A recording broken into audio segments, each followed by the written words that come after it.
Assalamualaikum warahmatullahi wabarakatuh. Saya kembali lagi nih sobat. Kali ini saya bergeser ke dalam hutan. Kira-kira ada yang tahu gak saya lagi ngapain ke dalam hutan?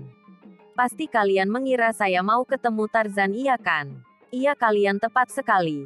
Tepat salahnya, hihihihihi. Kali ini saya mendatangi tempat atau lokasi pembuatan gula merah dan lokasinya itu tepat berada di tengah hutan. Ya, sekitar 1 jam perjalananlah dari desa ke hutan tersebut. Nah sobat, disinilah saya merasakan manisnya air aren dan gula merah yang manisnya itu tidak akan kalah dengan manisnya janjimu padaku. Dan dari sinilah saya tahu bahwa untuk menjadi gula merah si air aren tersebut rela melalui beberapa tahap proses. Yang mana prosesnya itu memakan waktu yang cukup lama.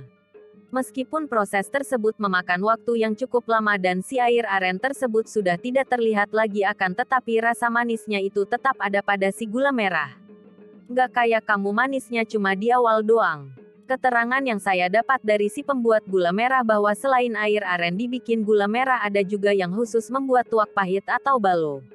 Nah, ketika sudah menjadi balo, si air aren ini akan membuat peminumnya jadi mabuk. Wow, sama dong waktu aku pertama kali kenal sama kamu. Tapi tenang, sekarang sudah tidak ada lagi yang membuat balo memabukkan itu karena sudah dilarang oleh pihak kepolisian. Nah, sekarang kita kembali ke gula merah ya. Karena gula merah sangat bermanfaat bagi kita, maka dari itu kita tidak bisa dipisahkan dengan gula merah.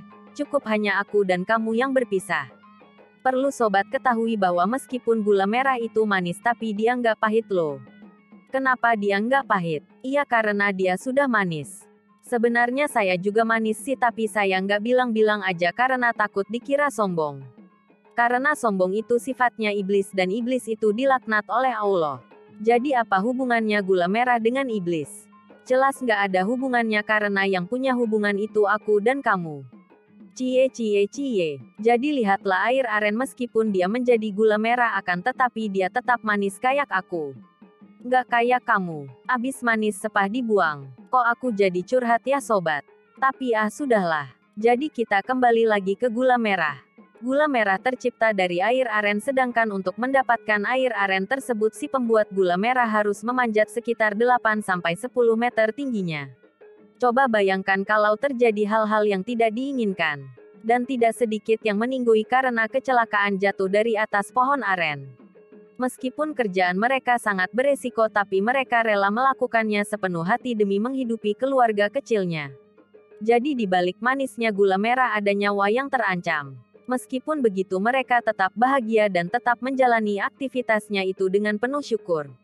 Maafin aku ya sobat kalau aku ada salah kata karena kesalahan selalu bersamaku.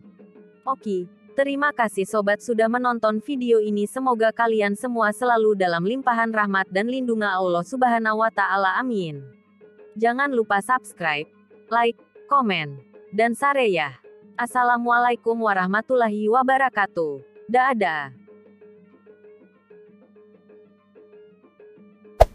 Hey there. Subscribe to my channel. And also press this bell icon.